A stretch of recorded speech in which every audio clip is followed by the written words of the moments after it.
Okay, so in this example, we're being asked to find the quadratic given the complex zeros. So notice right here that I am given 1, 0, and it is complex.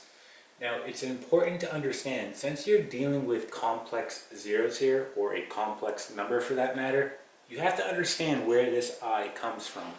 This I is going to be equal to the square root of -1. And since it comes from a square root, we know that it must be plus or minus. So if 2 plus 3i exists, that means that 2 minus 3i must also exist. So our other 0, even though it's not written, is going to be x equals 2 minus 3i. Okay? Now from here, you can go ahead and do this problem. Okay, so from here, we just want to go ahead and write it in its factored form. Right? So if I look at my first complex 0, I can rewrite this the following way in its factored form. I'm going to have x, and then just subtract 2 and subtract 3i so you can get it to the left side. So you get minus 2 minus 3i.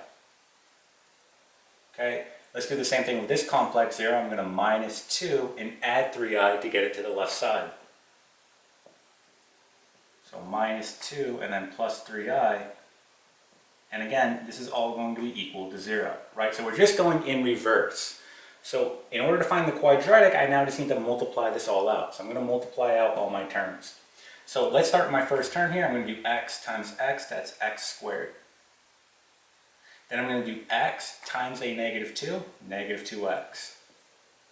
Then I'm going to do x times a 3i, that's going to give me plus 3ix. Okay, let's move on to my second term right here. So -2 times x, negative 2x.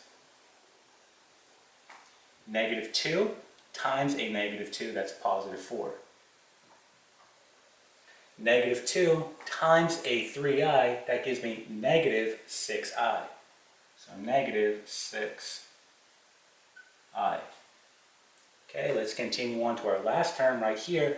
Negative 3i times x, that's negative 3ix.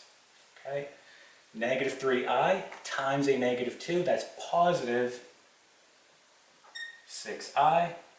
Okay, and now just doing our last term, we get negative 3i times a positive 3i, that's negative 9i squared. Okay, so we have to go ahead and clean this up. Let's look for any terms that will naturally cancel out. So like right here, positive 3ix, negative 3ix, that cancels out. Then I have negative 6i and positive 6i, that's also going to cancel out.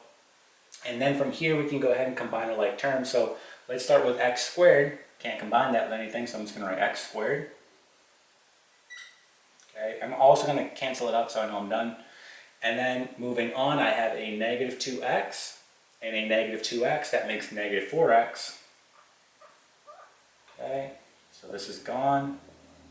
And then look here, I have a positive 4 and a negative 9i squared. So remember what I squared is. If I go back to what I is, if I square both sides of this equation right here, I'll get I squared is equal to -1.